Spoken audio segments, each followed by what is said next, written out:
Desde que abordamos la serie de Cristología y a lo largo de toda esta serie de la doctrina del Espíritu Santo, hemos venido descubriendo gloriosas verdades que estuvieron escondidas durante mucho tiempo del imaginario colectivo del evangelicalismo de nuestro tiempo, como la doctrina misma y la obra del Espíritu Santo, que fue y está escondida del imaginario colectivo de todo el evangelicalismo de nuestro tiempo.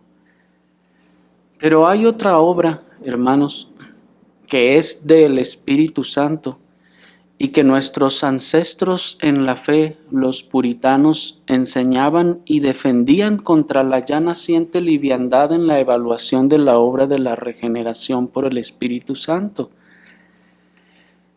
Y esta obra estas obras son las obras preparatorias del Espíritu Santo en aquellos que tienen intenciones de regenerar. Las obras preparatorias del Espíritu Santo en aquellos que tienen intenciones de regenerar es una doctrina que está escondida y se escondió por mucho tiempo, hermanos, y desconocida en el evangelicalismo de nuestro tiempo. Pero como esperamos demostrar, hermanos, es una realidad tangible y que nos enseña también a poder distinguir entre la verdadera regeneración y la que no lo es. Pero alguien se preguntará, entonces, ¿hay algunas obras que el Espíritu Santo hace en las personas antes de regenerarlas?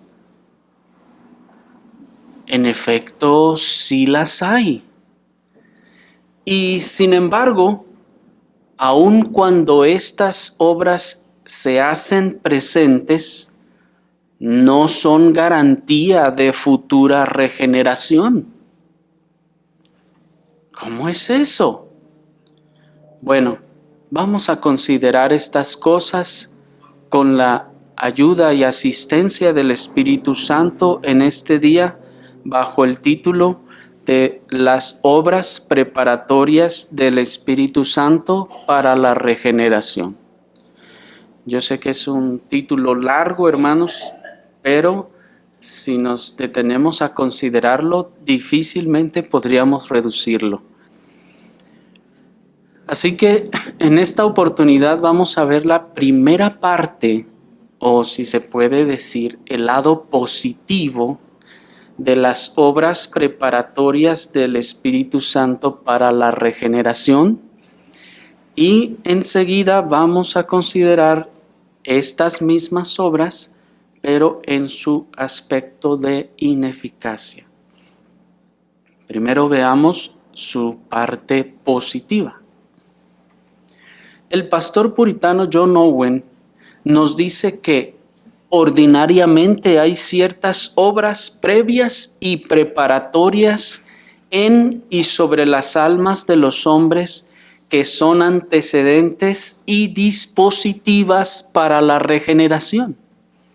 Esto es que antes de que vaya a ocurrir la regeneración en una persona, el Espíritu Santo obra algunas obras previas que preparan al hombre para la regeneración.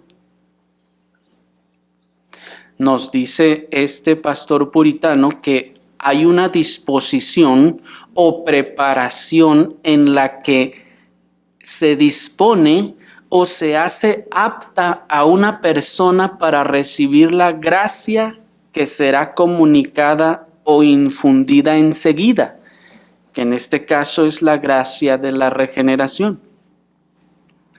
Esta preparación es una disposición moral en la mente y en los afectos de aquellos que han de ser receptores de la gracia regeneradora.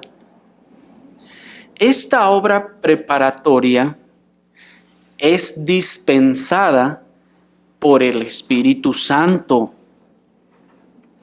Y esta dispensación se hace en un grado inicial de gracia capacitadora o dispositiva, es decir, que dispone al sujeto para los posteriores grados de gracia o de operaciones que serán superiores, entre los que vendrá la regeneración misma.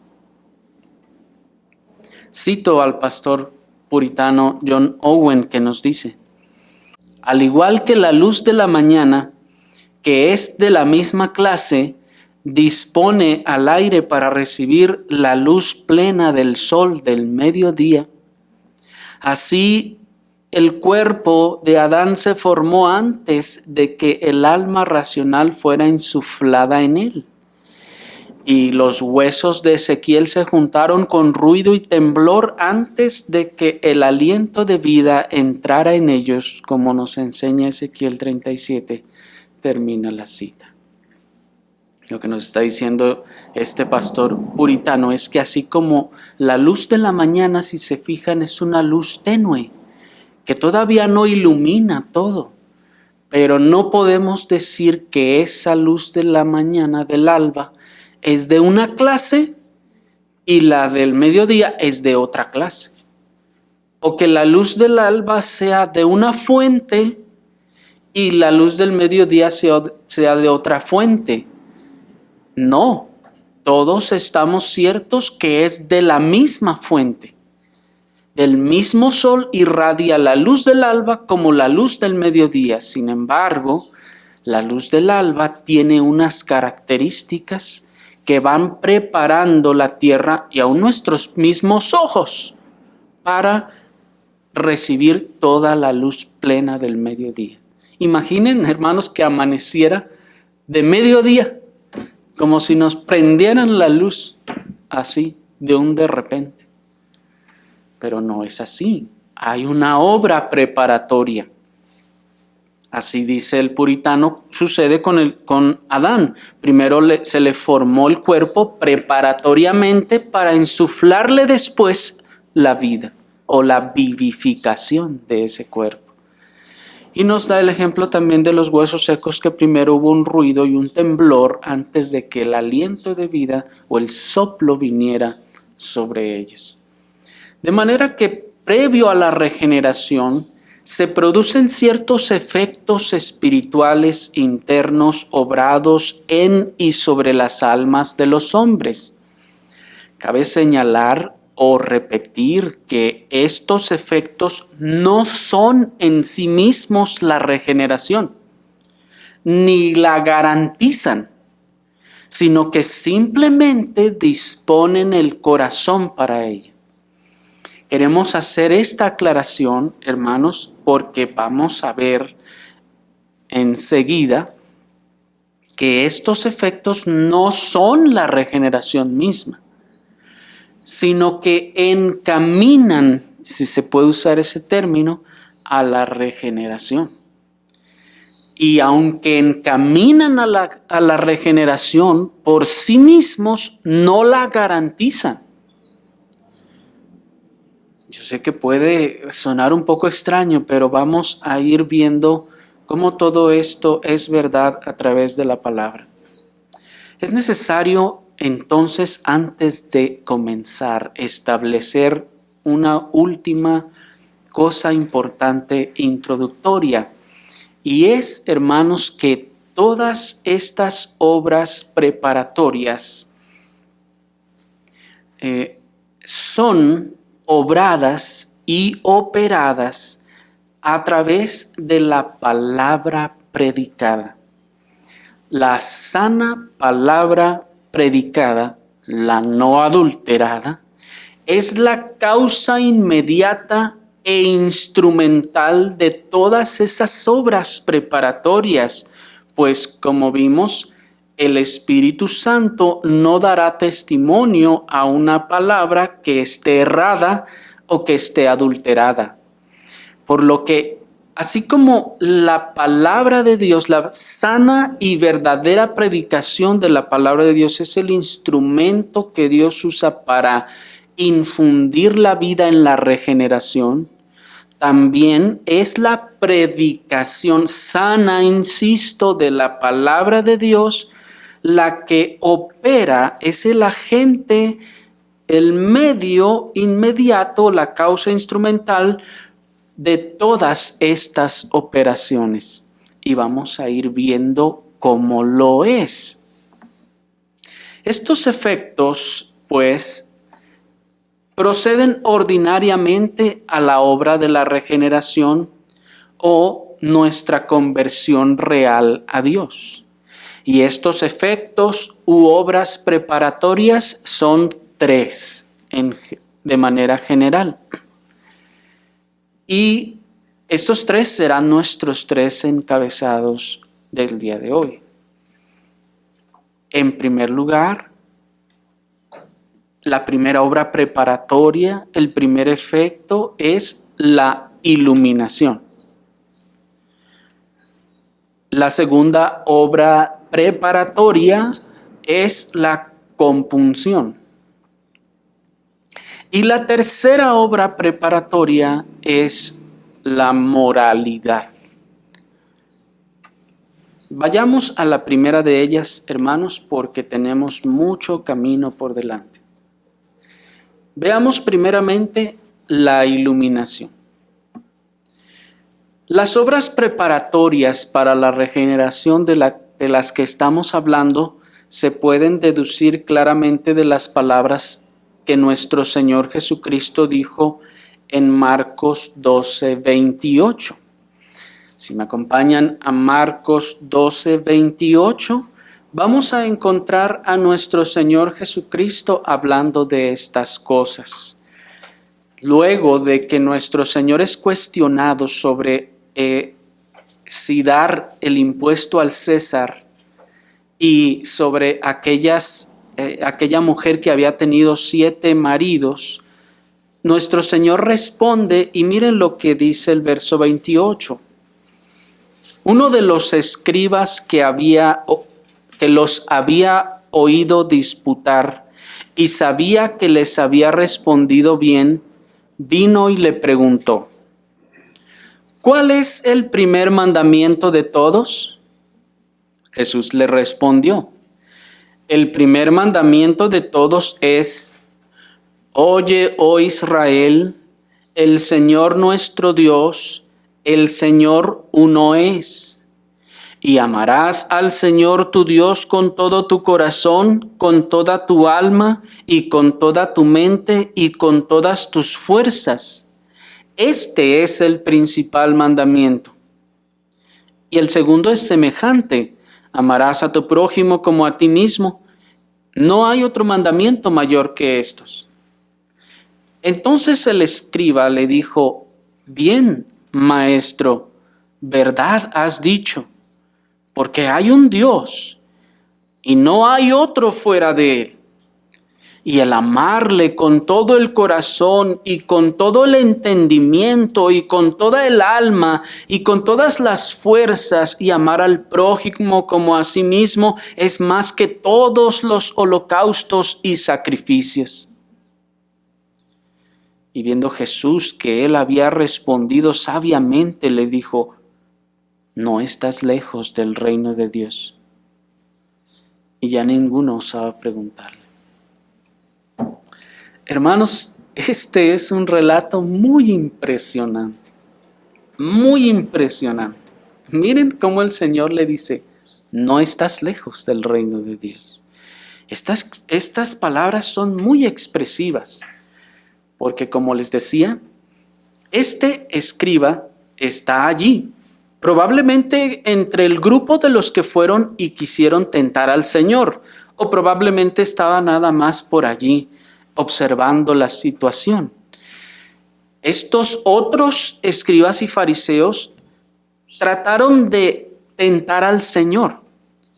Les decía respecto, ustedes podrán leer en el contexto, respecto a la cuestión del tributo a César y respecto a aquella mujer que había tenido los 7 maridos. Y dice el texto que este escriba que le oyó disputar, dice, sabía que les había respondido bien. Es decir, cuando él escuchó al Señor, él dijo, oye, sí es cierto lo que está diciendo. Así es. Es decir, este escriba ya tenía ese entendimiento, a diferencia de todos los demás que lo estaban cuestionando al Señor. ¿Me explico? En ese sentido, el Señor Jesucristo y el escriba tenían el mismo entendimiento, los dos. Estaban de acuerdo con eso, coincidían en eso. Y además, este escriba mostró, miren, la iluminación de su mente, cuando luego que el Señor responde, Él dice, bien maestro, ¿verdad has dicho? Porque hay un Dios y no hay otro fuera de Él. Noten la manera que esto afecta a su corazón, porque no solo dice, hay un Dios, amén, aleluya, vámonos. No, sino que Él dice, y no hay otro fuera de Él. Eso ya lo puso Él de su propio corazón, de la conclusión de su corazón.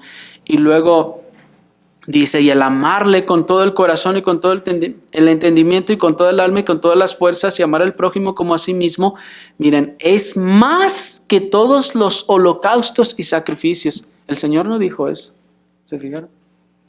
El Señor no habló de holocaustos y sacrificios. Pero este hombre lo entendió y le dijo, Señor, es cierto, esto es más que todos los holocaustos y los sacrificios. Viendo entonces, dice el texto, Jesús que había respondido sabiamente, le dijo, no estás lejos del reino de los cielos. Pero noten entonces una cosa, lo primero que le está diciendo es, todavía no estás en el reino de los cielos. Pero mira qué entendimiento tienes, qué iluminación tienes de estas cosas, lo que te hace estar cerca. Estás cerca, lo que le está diciendo es, estás cerca. Todavía no estás, pero estás cerca. Noten entonces pues que en este hombre estaba operando algo que le ponía a las puertas del reino de los cielos, aunque todavía no estaba en el reino de los cielos. ¿Por qué? Porque decimos que algo estaba operando en él y le ponía allí.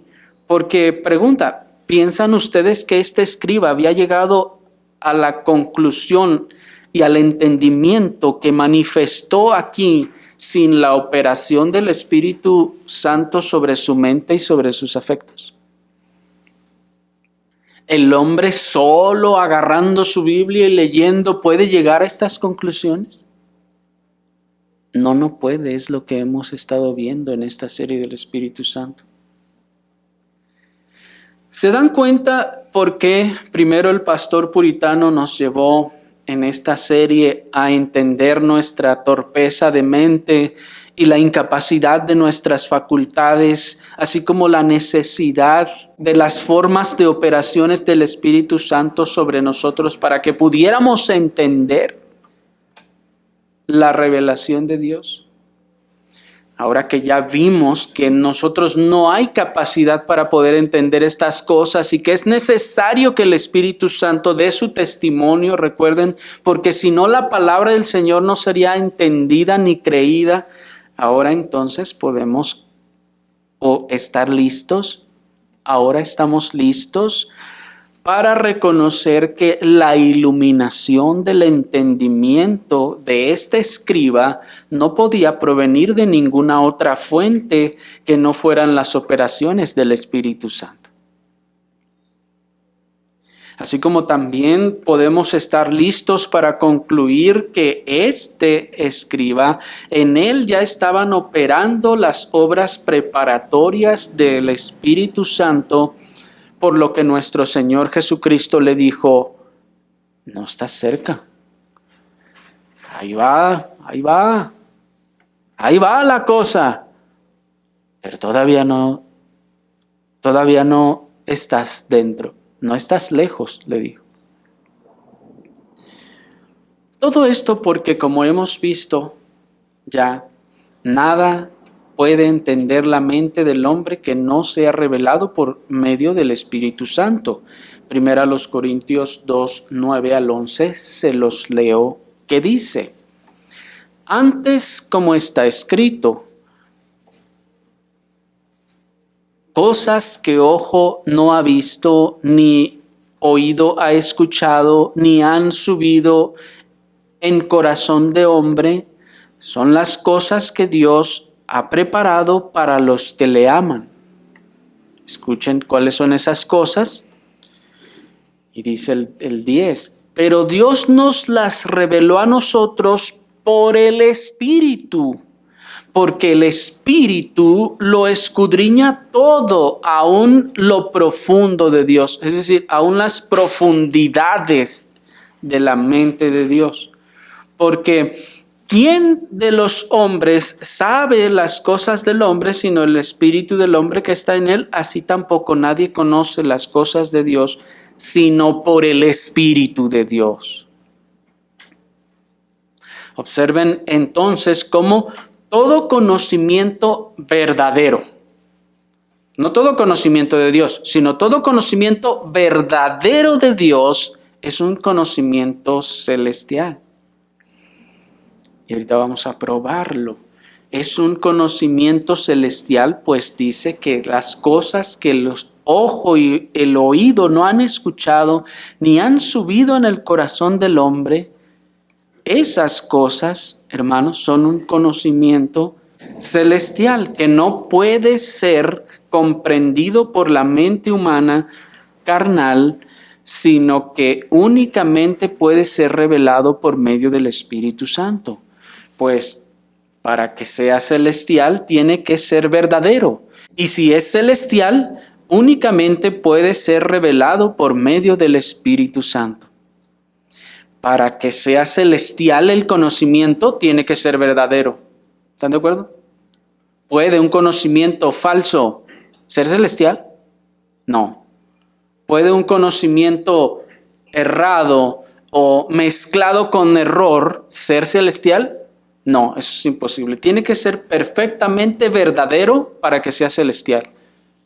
Y ahora, si es celestial, es imposible que el hombre pueda alcanzarlo con su propia mente.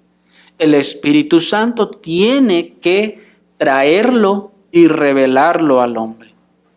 De manera que si algo del conocimiento de la persona de Dios y sus atributos nos ha sido concedido, si algo del conocimiento verdadero de la persona y obra de nuestro Señor Jesucristo nos ha llegado, si algo del conocimiento de las promesas y glorias celestiales hemos aprendido, no es en ninguna forma a causa de nuestra inteligencia o de nuestra capacidad humana, sino porque el Espíritu Santo nos las ha querido revelar. Y esto, incluso aunque todavía no estemos dentro del reino de Dios. Porque noten cómo a este escriba le fueron reveladas estas cosas. Él entendió eso. Dijo, esto es mejor que todos los sacrificios. Y el Señor le dice, tú eres cristiano, vente con nosotros. Le dijo, no. Le dijo, no estás lejos.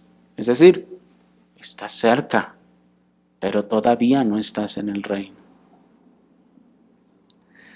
De manera que es entonces posible tener esta clase de conocimiento y no estar en el reino de los cielos. Ahora bien, esta iluminación, aunque hace a los hombres estar cerca del reino de Dios, no les pone todavía en el reino de Dios, pues no los ha regenerado. Y por lo tanto, incluso pueden perderse. Repito, esta es entonces una iluminación por la palabra de Dios, por la palabra verdadera predicada. Esa palabra como luz ilumina las mentes. Sin embargo, aunque ilumine las mentes, todavía no pone a la persona dentro del reino de Dios, todavía no le regenera. Y si no le ha regenerado, y si esas obras preparatorias no continúan, el hombre puede incluso perderse. Acompáñenme a Hebreos capítulo 6, versículo 4. Hebreos capítulo 6, en el versículo 4, nos dice allí la palabra del Señor. Porque es imposible que los que una vez fueron iluminados y gustaron del don celestial y fueron hechos partícipes del Espíritu Santo, y asimismo gustaron la buena palabra de Dios y los poderes del mundo venidero, y recayeron, sean otra vez renovados para arrepentimiento, crucificando de nuevo para sí mismos al Hijo de Dios y exponiéndole al vituperio. Hasta ahí.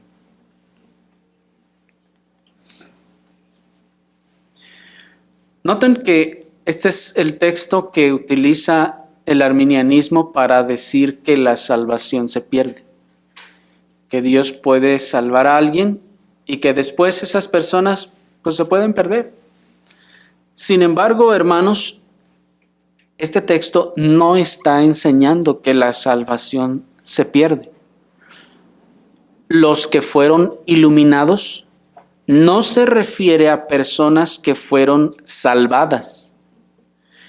Aunque el arminianismo diga, pero es que dice que gustaron del don celestial, o sea, la salvación, y fueron, hasta dice, fueron hechos partícipes del Espíritu Santo, lo que para ellos es prueba indudable de que se trata aquí de la salvación.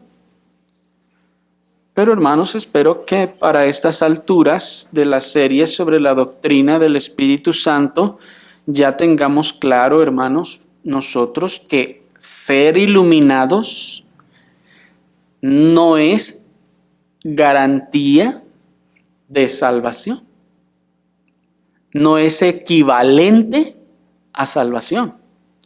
De igual forma, ser hechos partícipes de alguna de las operaciones del Espíritu Santo tampoco es garantía ni equivalente a salvación,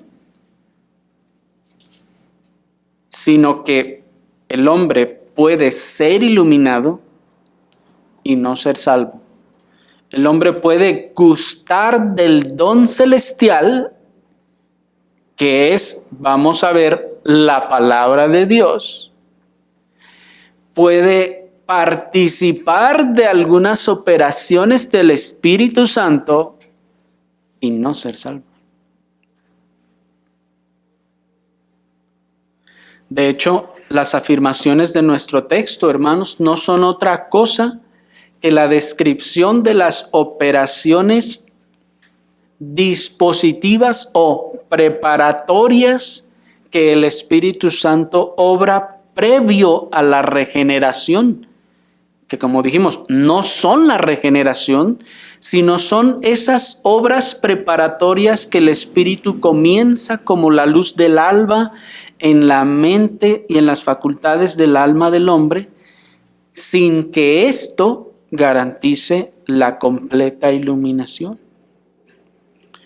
Pues ya hemos visto que el Espíritu Santo ilumina la mente entorpecida por la corrupción del pecado, utilizando la palabra de Dios, como dice el versículo 5. Miren, asimismo gustaron de la buena palabra de Dios y los poderes del mundo venidero.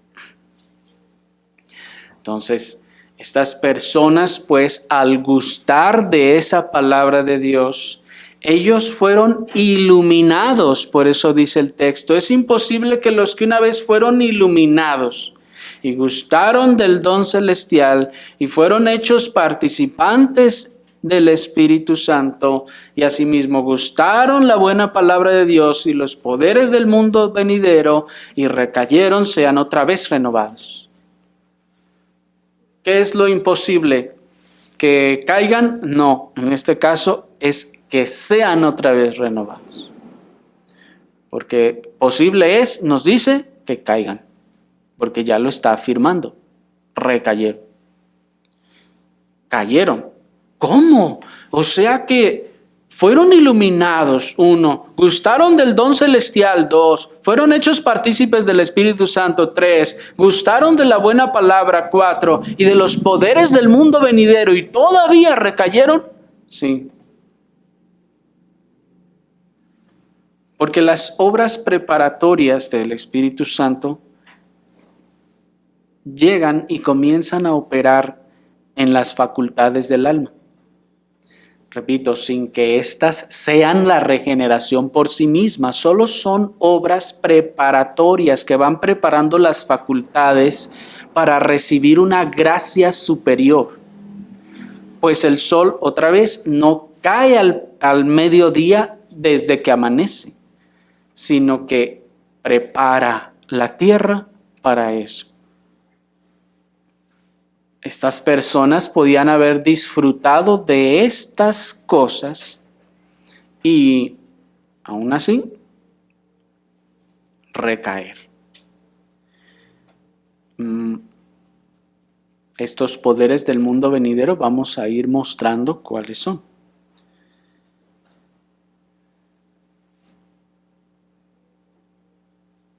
De hecho, hermanos, solo decir entre paréntesis que esta es la razón por la que el evangelicalismo y el neocalvinismo de nuestro tiempo, aún no siendo salvos la gran mayoría de ellos, pueden conocer y comprender las doctrinas bíblicas y salvadoras, y sin que éstas tengan efecto salvador en ellos, porque esta es una iluminación que va a la mente, no al corazón. La iluminación, recuerden cuando vimos la conciencia, va a la mente y no al corazón. De manera entonces que la primera de estas obras preparatorias se dirige, como observamos, a la facultad de la mente. Observen pues cómo esta iluminación surge de una aplicación laboriosa de las facultades racionales de nuestras almas para conocer, percibir y comprender las doctrinas de la verdad tal como han sido reveladas en la Escritura. Es decir, que esta iluminación se opera por la aplicación de nuestras mentes a la predicación de la palabra, para conocerla, para percibirla, para comprender las doctrinas y la verdad como han sido reveladas, de modo que, vamos a decirlo así, casi cualquiera que se aplicara a estas cosas, entonces podría recibir una cierta iluminación. Por este medio puede obtenerse mucho conocimiento de la verdad divina, que otros desconocen por su negligencia, por su pereza y por su orgullo de no acercarse a la predicación de la palabra de Dios para ser instruidos. Y la razón por la que tampoco se esfuerzan por alcanzar este conocimiento de acuerdo con sus capacidades debe ser la enemistad que hay naturalmente en las mentes carnales de todos los hombres hacia las cosas de Dios. Es decir, hermanos, nosotros en nuestra mente tenemos una indisposición natural a las cosas de Dios. Nuestra mente, por su entenebrecimiento por la caída, tiene una indisposición a las cosas de Dios. Si tuviera una disposición, todos desde niños acudirían a las iglesias de inmediato y las iglesias estarían llenas de personas. Necesitaría haber una iglesia en cada cuadra para abarcar a todas las personas. Pero porque esto no es así, porque el 99% de las personas no quiere ir a la iglesia, porque en su mente hay una indisposición, no quiere las cosas de Dios, no quiere pensar en las cosas de Dios, le aburren, le cansan. La mente está allí entorpecida en cuanto a las cosas de Dios. Ahora, ¿qué va a hacer el Señor cuando va a salvar a alguien así? De repente, ¡pum!, le da la salvación y ¡zas!, ahora sí, se lanza con toda avidez a la palabra de Dios. No, hermanos, nos decían los puritanos, vamos a verlo en la Escritura y vamos a observarlo también en nuestra experiencia. ¿Quién de nosotros hizo eso? ¿O en quién de nosotros pasó algo así?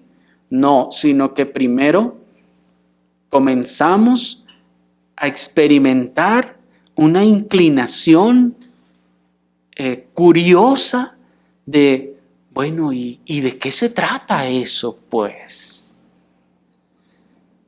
¿Y de dónde surgió esa inclinación curiosa si nosotros aborrecíamos todo lo que tuviera que ver con Dios y con iglesia? Y hasta llamábamos cucarachas de templo a los que no salían de allá.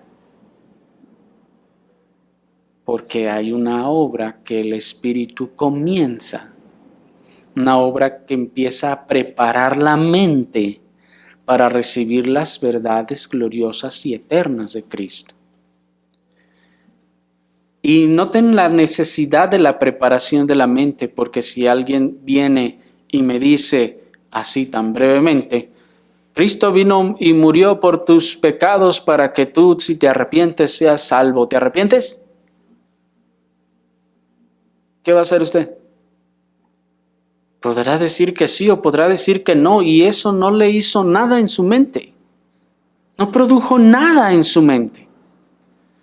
Sin embargo, esta es una expresión muy fuerte, muy llena de contenido.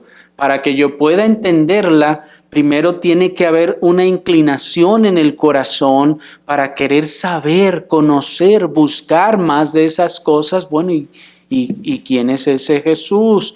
¿Y cómo es? ¿Y qué enseñó? Y entonces empecemos a oír más y el corazón se empieza a abrir a las cosas de Dios para que el Evangelio entre, ahora sí, con todas las puertas abiertas y produzca la regeneración.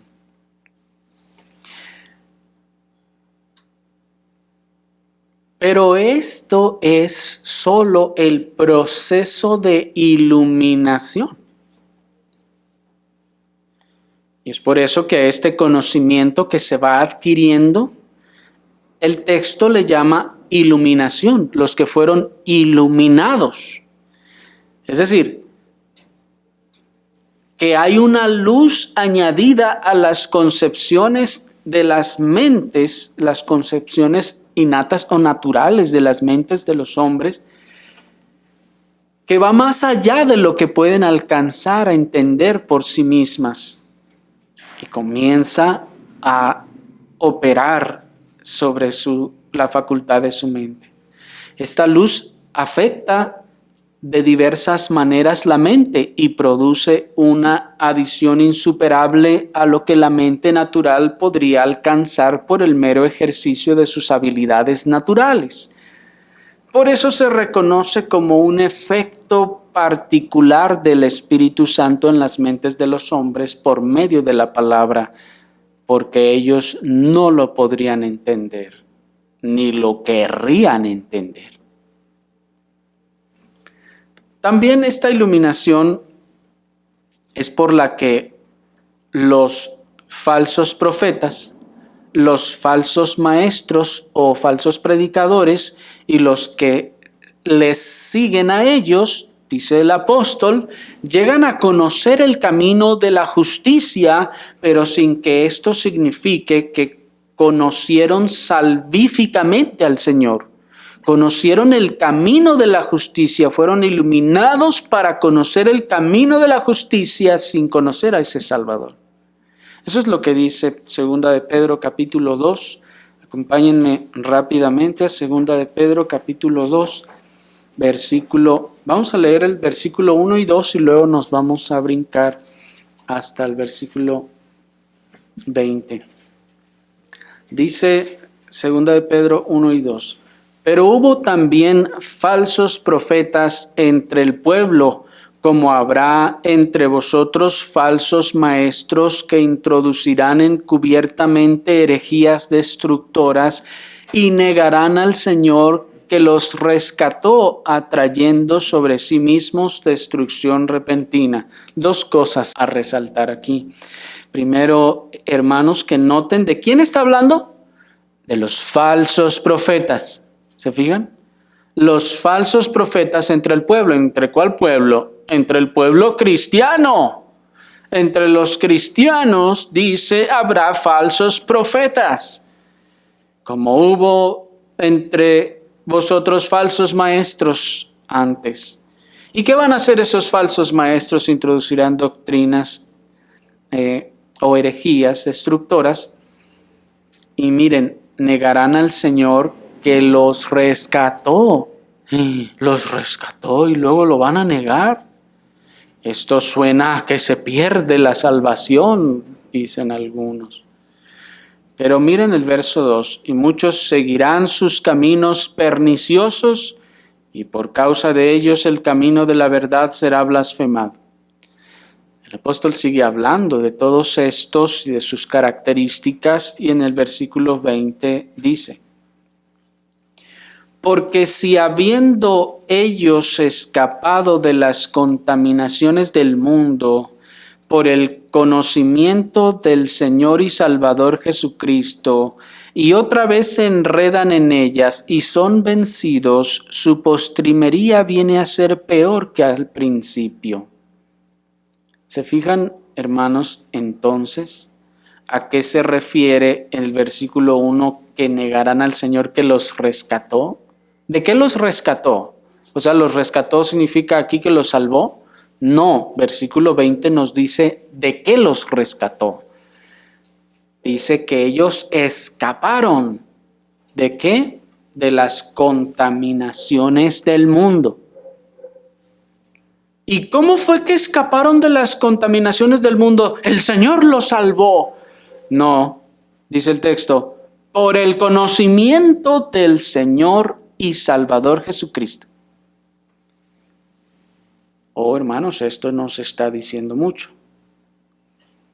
Que el conocimiento o la iluminación de la mente por medio de la predicación otra vez de la sana palabra de Dios. Insistimos en esto porque no cualquier predicación va a producir esto. Solo la sana palabra de Dios, la que viene del cielo, la que es revelada por el Espíritu Santo, no tenés capaz en este sentido, por la operación del Espíritu Santo, de hacer que algunos hombres escapen de las contaminaciones del mundo. ¿Cómo lo hace? Vamos a irlo describiendo un poco más adelante, pero por medio de la operación de su conciencia. Versículo 21. Porque mejor les hubiera sido no haber, miren, conocido el camino de la justicia, que después de haberlo conocido, tornarse atrás del santo mandamiento que les fue dado. Pero les ha acontecido lo del verdadero proverbio: el perro volvió a su vómito y la puerca lavada a revolcarse en el cieno. Hasta ahí. Contemplen pues, hermanos, una clara descripción del evangelicalismo y el neocalvinismo de nuestro tiempo. Ellos aprenden sistemática y claramente las doctrinas del evangelio como el camino de la justicia, y aún la reciben, esa palabra, como verdadera, la abrazan como camino de justicia, pero solamente al nivel de la mente. Pero de esto hablaremos más en detalle en su aspecto negativo, les decía, en la siguiente parte.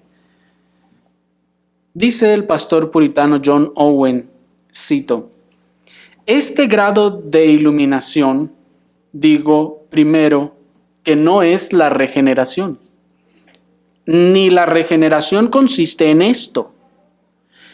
ni se deriva necesaria o infaliblemente de ello. Muchos, por lo tanto, pueden ser así iluminados y sin embargo nunca convertirse. No obstante, se debe reconocer que la iluminación es previa a una conversión plena y real a Dios y es materialmente preparatoria y dispositiva para esta conversión, pues la gracia salvadora entra en el alma por la luz. Por tanto, como es un don de Dios, es deber de todos los hombres esforzarse por participar en ella. Termina la cita. Por lo que entonces, pues, hermanos, cuando el Señor va a regenerar a alguien, y escuchen aquí todos los que hayan estado y están siendo expuestos a esta verdad, cuando el Señor va a regenerar a alguien, primero, ciertamente le ilumina con la predicación de la palabra de Dios. De manera que si ustedes están siendo iluminados y están recibiendo este conocimiento verdadero, es una buena noticia. Es una gran noticia, hermanos, porque estas operaciones ocurren a todos aquellos a quienes el Señor ha de salvar. Ojo, estas operaciones ocurren a todos aquellos a quienes el Señor ha de salvar, sin que necesariamente signifique que en todos los que ocurren terminarán en salvación. Pero todos aquellos que terminaron en salvación fue por medio de estas operaciones primero. La segunda operación preparatoria es la compunción. Hechos 2, 36 y 37 nos dice: sepa pues ciertísimamente toda la casa de Israel que a este Jesús a quien vosotros crucificasteis, Dios le ha hecho Señor y Cristo. 37, al oír esto se compungieron, miren, de corazón y dijeron a Pedro y a los otros apóstoles: varones hermanos, ¿qué haremos? Y Pedro les responde: pues ya no hagan nada, ya, están compungidos en su corazón, sí, ¿no? Sienten la tristeza y el dolor porque han pecado, sí, no, pues ya. ¿Les digo así? Dijo, no, ustedes sienten el dolor por el pecado en sus afectos, pero aún necesitan arrepentirse. ¿Se fijan? Hay entonces una obra que empieza ahora. Noten que nuestra siguiente facultad en la que está operando esta obra preparatoria ahora son los afectos. Esos afectos son aguijoneados por el dolor que la conciencia opera cuando acusa. De manera entonces que el hombre empieza a sentirse mal porque ha pecado. Empieza a sentir tristeza porque ha pecado. ¿Y cómo proviene todo esto? Noten, nuevamente aquí está involucrada la sana y fiel predicación de la palabra de Dios. Porque ¿cómo es que ellos se sintieron compungidos? Porque Pedro les está predicando la palabra. Esta palabra les compungió, y noten que tiene que ser la palabra sana y verdadera, porque aquella palabra que dice Cristo te ama y tiene un plan maravilloso para ti, ¿cómo va a compungir mi corazón? Eso no va a compungir ningún corazón ni va a llevarlo al arrepentimiento. El término griego que se tradujo como compungir solo existe en este versículo, hermanos, y es katanuso, que significa literalmente pinchar o perforar a fondo. Es decir, en sentido figurado, significa un dolor que se agita violentamente. Es aguijonear hasta la médula, dice uno de los eruditos.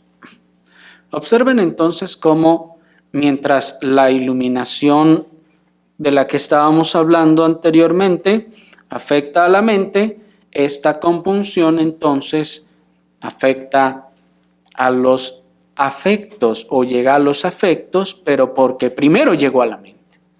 Primero llegó a la mente la palabra, afectó la mente, la conciencia, y enseguida la conciencia operó sobre los afectos. Esta segunda obra preparatoria del Espíritu Santo previa a la regeneración se trata entonces de un sentido inquietante de la culpa por el pecado con respecto a la ley de Dios. Esta es una clara obra del Espíritu Santo. ¿Cómo es una obra del Espíritu Santo? Bueno, primeramente, hermanos, porque antes la persona ni siquiera se inmutaba por la desobediencia a la ley y a los mandamientos de Dios. Como dice el Proverbio 14:9, los necios se burlan del pecado. Los necios le dicen, eso es pecado. Y dicen, ¿cómo va a ser pecado? No, hombre. No, ustedes son muy anticuados, muy puritanos o no sé qué. Eso no es pecado. Mira, todo mundo lo hace. El impío no se inmuta por la desobediencia a la ley de Dios. Incluso díganle ustedes al neocalvinismo, tú estás desobedeciendo el cuarto mandamiento de la ley de Dios cuando vas y compras en el día del Señor, o te vas al restaurante en el día del Señor, o vas y haces tus fiestas en el día del Señor. Y va a decir, ¿qué? No, pues, ¿cómo? No, eso no. No se inmuta su corazón.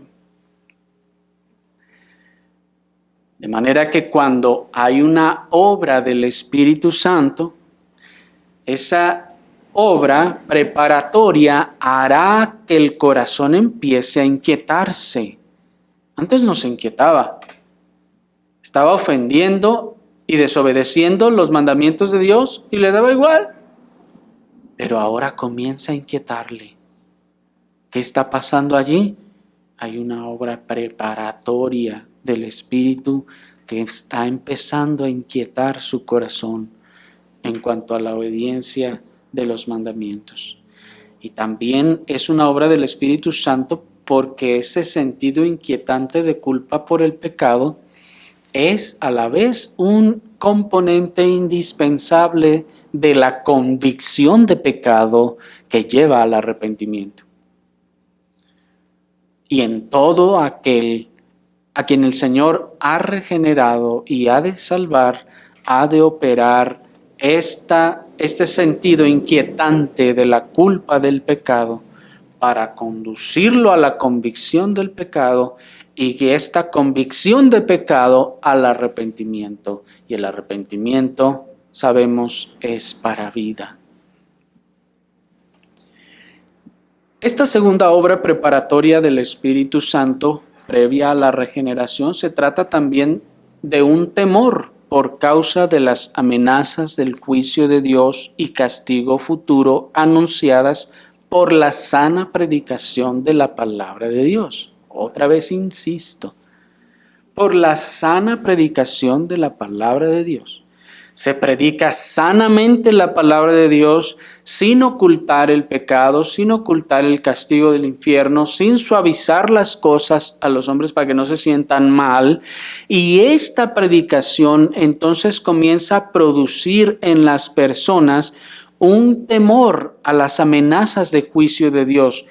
Temor que es de hecho lo que quiere evitar el evangelicalismo. No les hables de eso porque se van a sentir mal. Y no se trata de que se sientan mal. Miren qué contrario es a la obra preparatoria del Espíritu Santo para la regeneración. Esta obra pues es también una clara obra del Espíritu Santo, porque las cosas que antes eran menospreciadas y eran objeto de burla, ahora se convierten en carga y constante inquietud del alma. Antes ni siquiera quería creer que hubiera un infierno. Ni siquiera quería creer que hubiera un juicio en el que iba a ser juzgado. Lo pasaba por alto, se burlaba, no le importaba, pero ahora comienza a importarle. Oh, de verdad va a haber un juicio. Y comienza eso a inquietar su alma y su corazón. Bueno, sus afectos, mejor dicho. Debe ser reconocido que esta compunción se manifiesta en diversos grados según las impresiones que causa la palabra. Por eso debemos orar siempre, hermanos, entre paréntesis, por la predicación de la palabra en la iglesia local, porque será por esa predicación que la palabra causará impresiones en el alma de las personas y llevará a estas cosas. Dice el pastor puritano John Owen, cito, la Escritura llama a esto tristeza del mundo, o según el mundo, como dice 2 Corintios 7:10. Los teólogos suelen llamarla tristeza legal, nos dice, como aquella que, en conjunción con el sentido de la culpa del pecado mencionado, lleva a los hombres a la esclavitud bajo el temor del que habla Romanos 8:15. Pero a menos que el alma esté sumida en la desesperación por estas cosas, no puede llenarse de esos pensamientos y deseos, indagaciones y maquinaciones acerca de la liberación de este estado y condición en que se encuentra, como enseña Hechos 2:37 y 16:30. Termina la cita. Lo que nos está diciendo el teólogo, hermanos, es que esta tristeza, dice que los teólogos del pasado, de la época puritana, le llamaban un sentido de culpa legal o una tristeza legal. Es decir, soy culpable porque la ley me está condenando. Ante la ley soy culpable. Y ese temor, dice, es el temor que lleva a la esclavitud que menciona Romanos 8:15, texto que nos habla de que se está sujeto o cautivo bajo la ley. Es decir, que esa persona queda por la obra y efecto del Espíritu Santo, porque no puede ser por otra forma, queda bajo la convicción de que la ley es buena y es correcta y él la está quebrantando. Entonces queda bajo esclavitud esa ley, procurando siempre tratar de obedecerla, hasta donde hasta ahora esta luz le ha llegado. Y vamos a ver enseguida también, y esa voluntad puede de algún modo ser alterada, aunque fuera de forma temporal. Pero esta culpa legal, nos dice el puritano, es necesaria previa a la regeneración, porque si no se siente, dice él, si no se siente esa carga y esa esclavitud a la ley, si no se siente esa desesperación de que sé que debo obedecer, pero no puedo obedecer, sé que la ley me condena como pecador y me mandará al infierno porque no puedo obedecer, entonces ¿qué hago?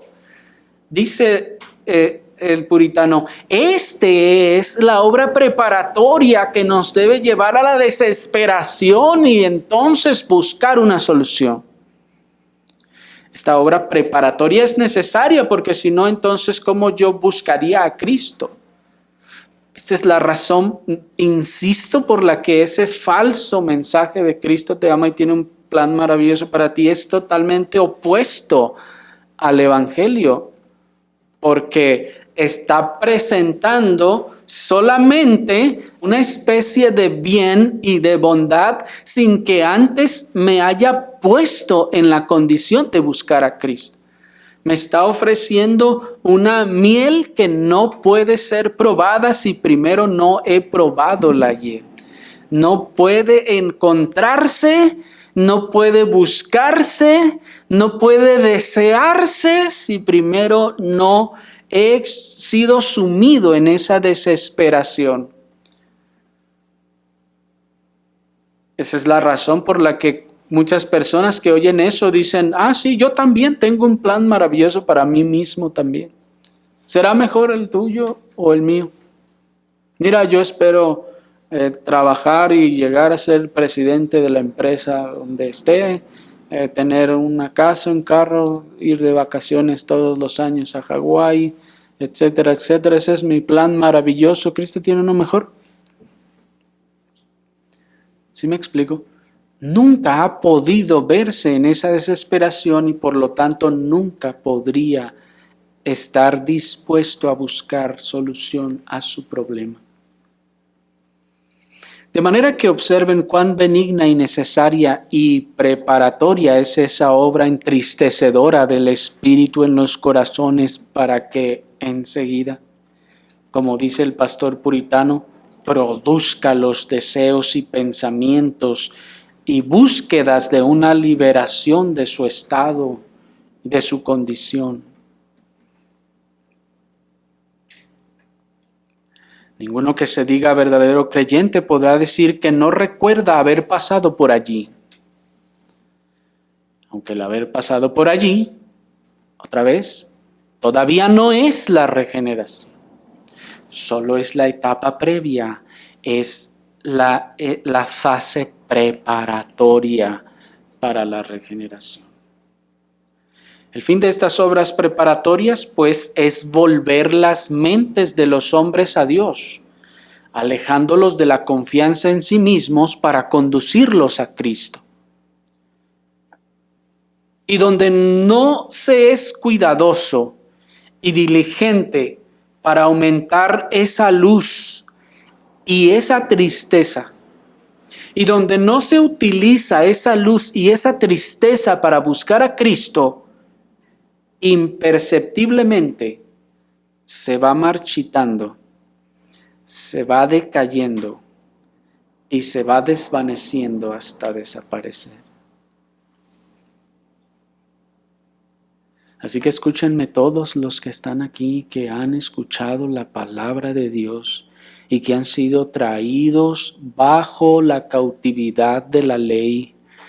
Es decir, todos ustedes que saben que la palabra de Dios es verdadera, que la ley de Dios es verdadera y que ustedes deben obedecerla y ustedes tratan pero no pueden o están luchando con eso, deben saber que esta es una obra preparatoria en la que el Señor quiere salvarles. Pero si ustedes no tienen un cuidado diligente de aumentar esa luz en sus mentes y en sus corazones, si ustedes no son diligentes en aumentar esa tristeza por el pecado en ustedes mismos, por la iluminación de la palabra de Dios y la operación de la conciencia, entonces esa obra, ese trabajo que el Señor operó por su Espíritu, se irá desvaneciendo, se irá marchitando hasta que desaparezca.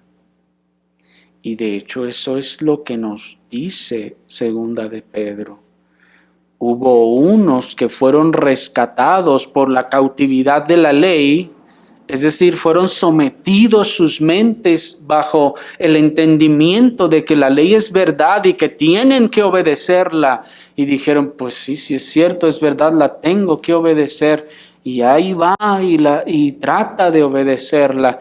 Dice, si estas personas no crecen en ese conocimiento, en esa búsqueda, en esa tristeza, en esa compunción por el pecado, eso va a hacer que se regresen a donde estaban.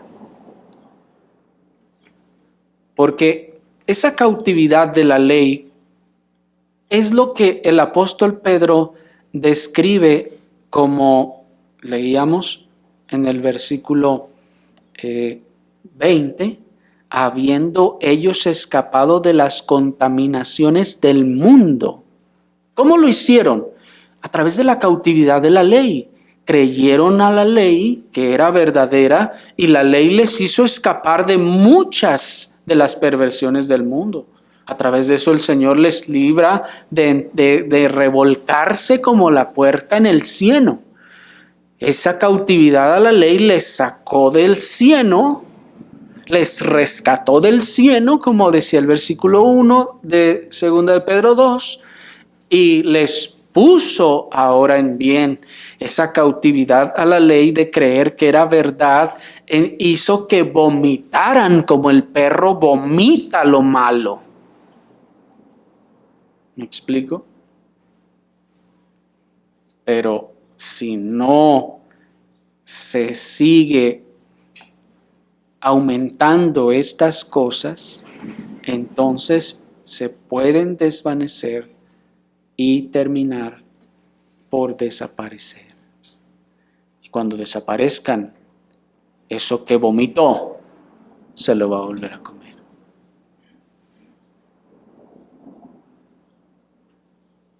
Y aunque estas son cosas buenas, útiles y preparatorias para la regeneración, ya que en algunos dispone la mente y los afectos para recibir la gracia de Dios, si el hombre detiene allí su búsqueda de Dios, no puede ser salvo. Si el hombre detiene allí su búsqueda de Dios, no puede ser salvo. Así que es tu responsabilidad, querido amigo, buscar mayores grados de esa gracia y mayores grados de esas impresiones fidedignas de la verdadera regeneración por el Espíritu Santo y aseguramiento de tu propia alma de que de verdad fuiste regenerado o vas en el camino a la regeneración. Estas obras son operadas por la instrumentalidad de la predicación de la palabra de Dios y son efectos del poder del Espíritu de Dios obrando a través de ella.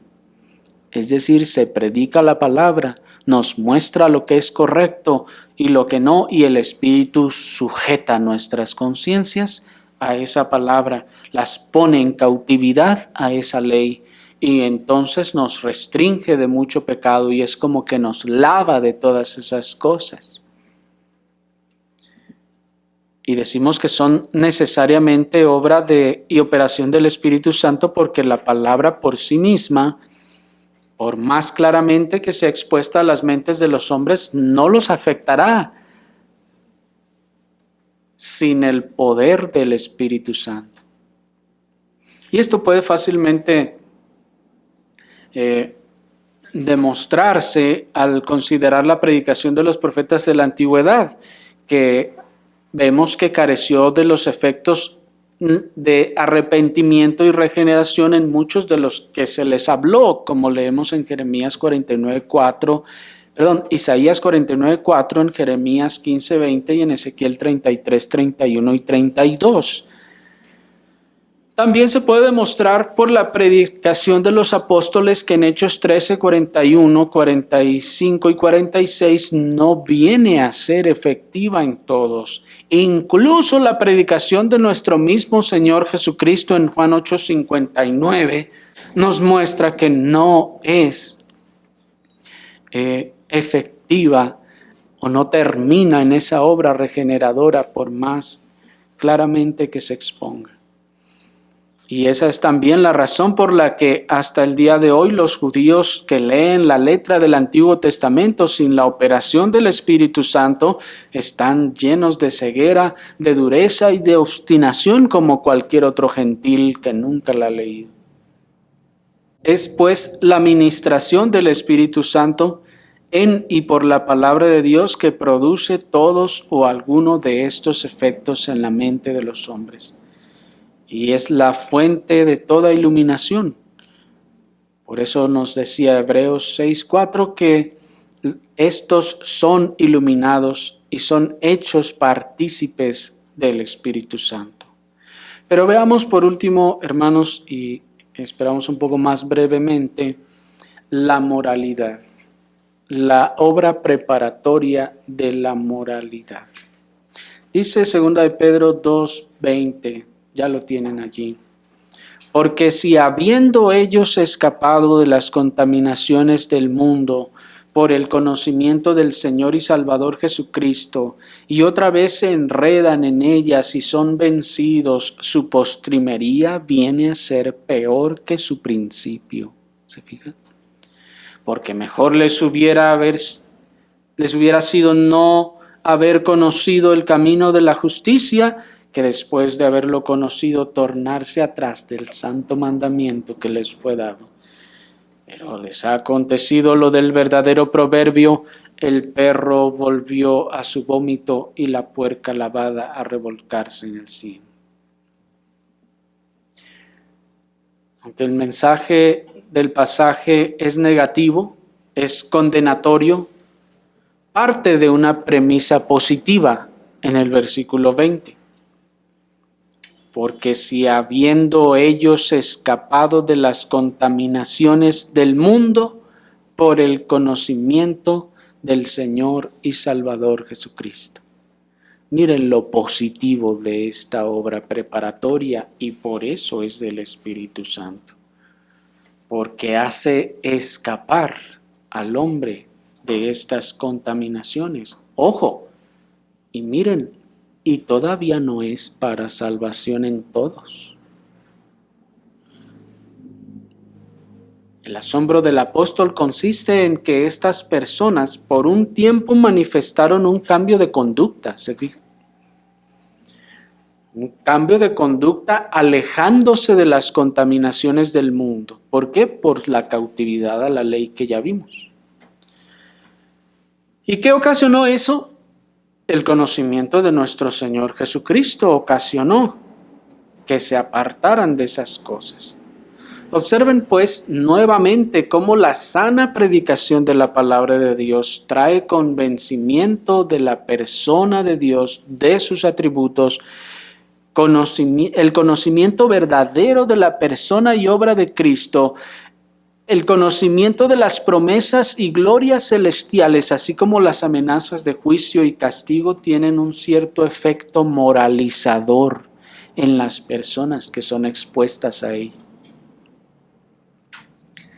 La predicación sana de la palabra de Dios, cuando se expone a la persona de Dios y sus atributos, se expone a la persona de Cristo y su obra, las promesas y glorias celestiales y las amenazas de juicio y castigo, tienen un efecto moralizador sobre las personas.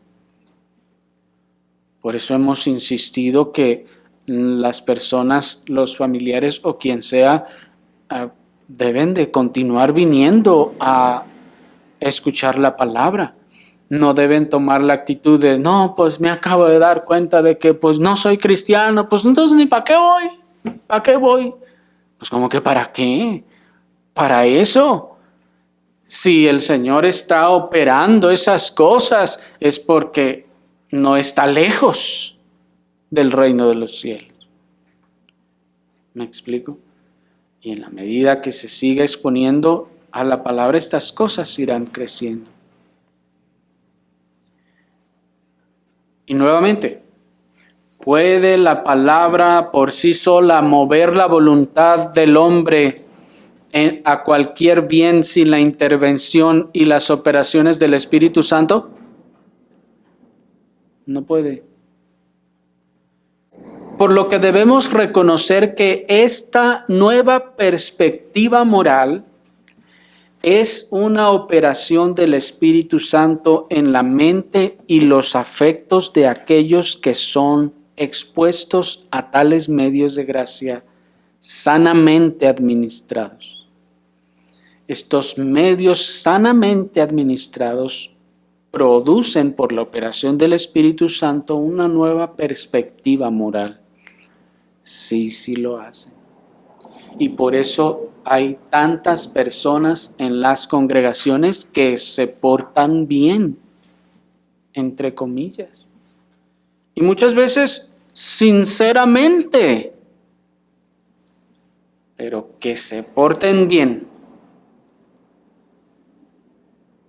Que sean, como dice el texto, apartados de algunas de las contaminaciones.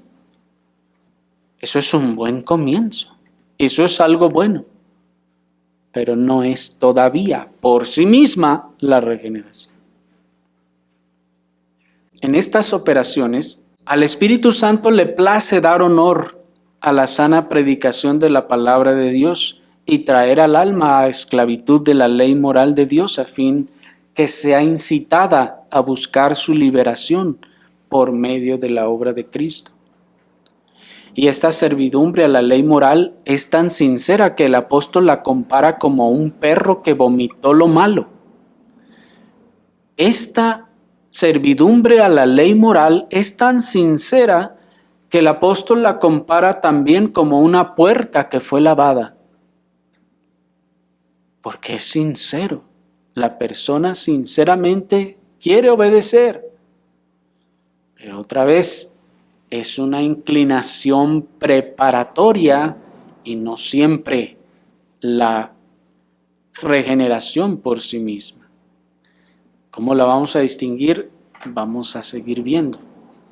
Dice el pastor puritano John Owen, cito, no se requiere que siempre lleve estas operaciones al grado máximo de aquello hacia lo que tienen tendencia moral, aunque no una eficacia real.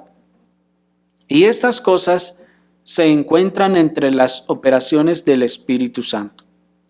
Son buenas y santas en su propia naturaleza.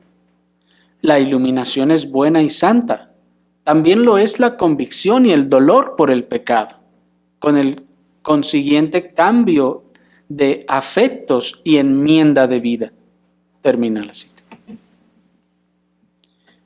Es algo bueno. El Señor está obrando de manera preparatoria el Espíritu Santo. ¿Cuánto tiempo vamos a estar en ese estado, en ese punto? Esto lo vamos a ir viendo a medida que vayamos avanzando, pero esto, hermanos, también estará en buena medida en el ejercicio, como veíamos, de la voluntad y la diligencia del hombre en buscar más esa iluminación y en buscar más esa humillación y esa tristeza de corazón que le lleve a Cristo. Un último argumento, hermanos, para demostrar que todas estas obras son del Espíritu Santo, aunque una vez más no sean la regeneración por sí misma. Esta es una objeción que presenta el pastor puritano en su libro y que yo les transfiero.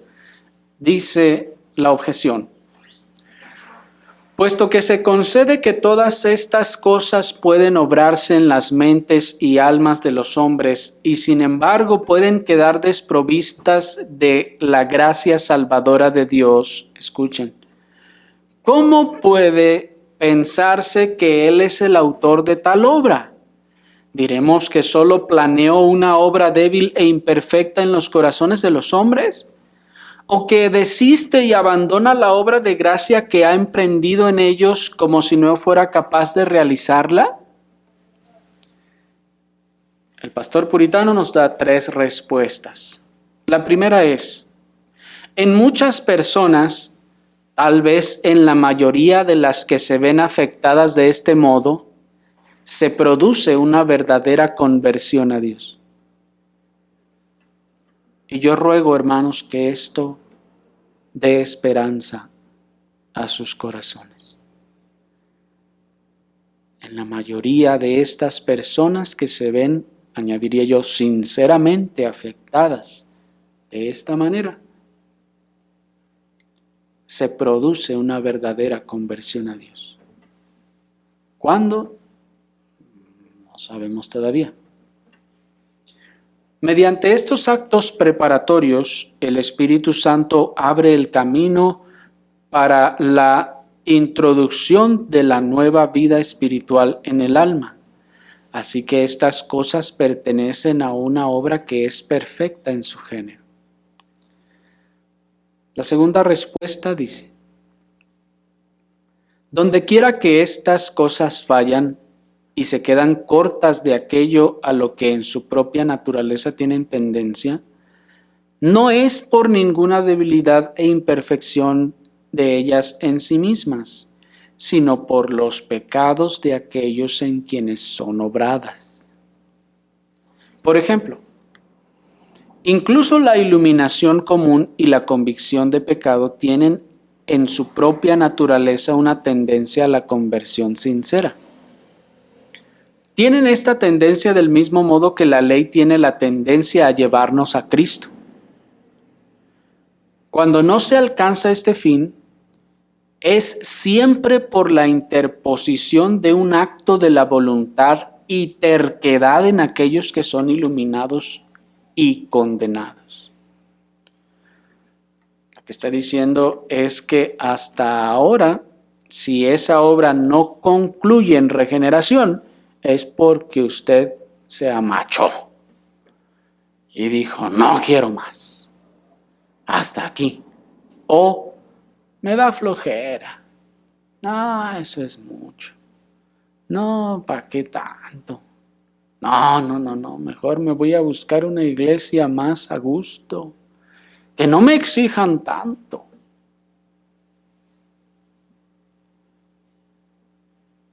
La terquedad y el deseo de permanecer ahí y no buscar más es lo que dice voluntariamente nos deja en ese punto. Dice, no mejoran sinceramente lo que han recibido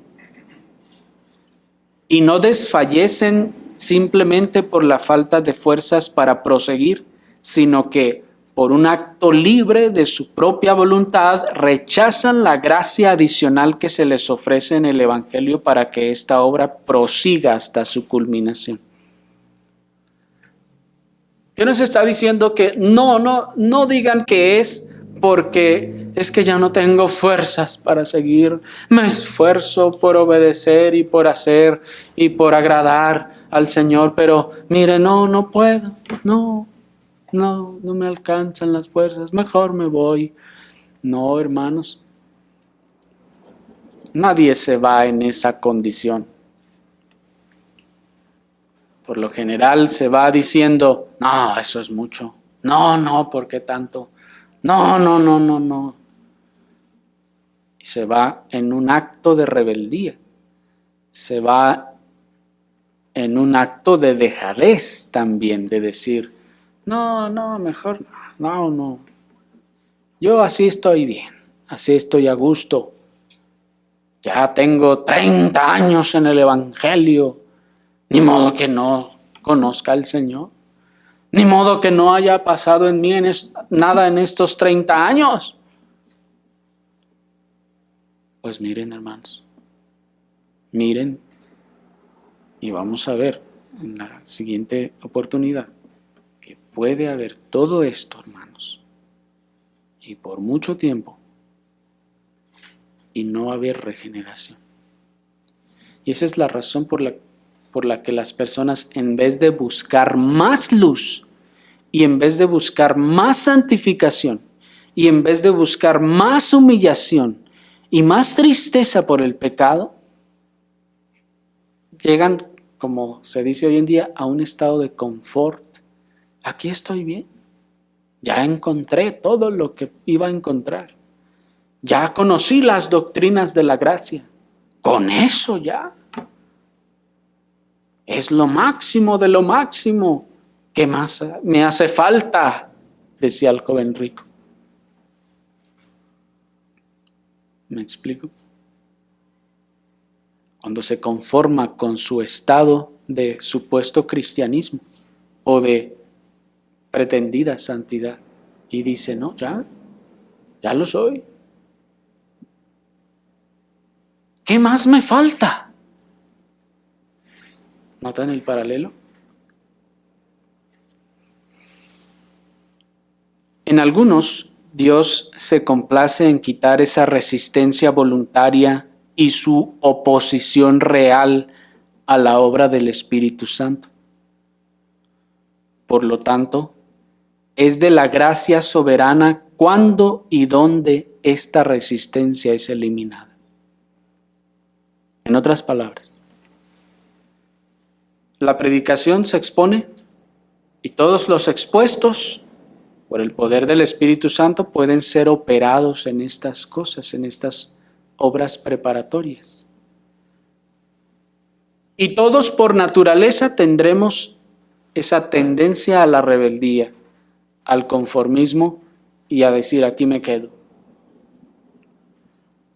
Pero la elección se muestra en aquellos en quienes el Espíritu Santo se complace en quitar esa resistencia y esa oposición a la obra del Espíritu Santo para que esa obra continúe hasta su culminación completa en la regeneración. Por lo tanto, es de la gracia soberana cuándo y dónde esta resistencia es eliminada. Pero el pecado de los hombres y su culpa están en donde quiera que esta resistencia continúe, pues es voluntaria, nos dice el pastor puritano. Y es la voluntad, ojo, y es la voluntad y no el poder lo que da rectitud o falsedad a las acciones morales. Respuesta 3. Como observamos antes, el Espíritu Santo en toda su obra es un agente voluntario. Él obra lo que quiere, cuando y como le place. Y para que tales operaciones le sean asignadas a Él, solamente se requieren dos cosas. Primero, que en sí mismos sean buenas y santas. Y segundo, que sean eficaces para los fines que fueron destinadas por Él. Es decir, ¿todas estas operaciones son buenas y santas? Sí, sí lo son. Entonces debe ser del Espíritu Santo. ¿Todas estas operaciones son eficaces para los fines que el Espíritu las puso? Sí, sí lo son. Porque no en todos su fin sería la regeneración. Oremos al Señor.